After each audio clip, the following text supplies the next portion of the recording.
And here's part 3 of the 8700 resurrection. So far so good. The previous attempt of bending the pins so far seems to be positive. I've been able to get it to boot.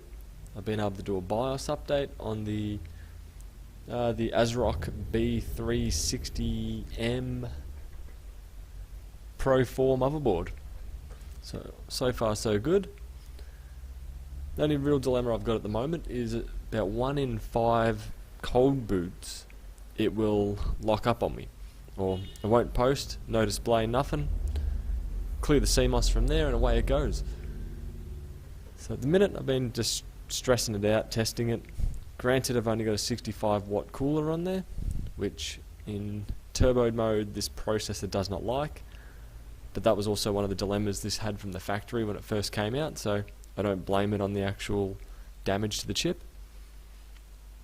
Right now I've got HWMon and just Task Manager loaded up, and I'll give Cinebench a quick run.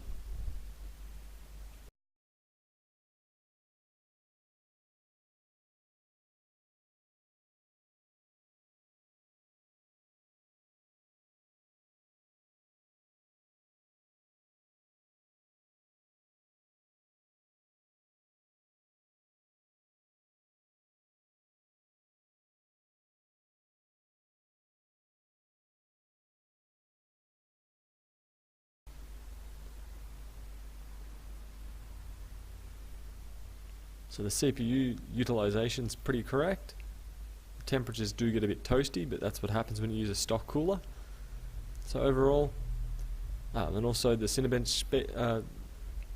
score is 1331, which is dead spot on with about what these chips get anyway. So far so good.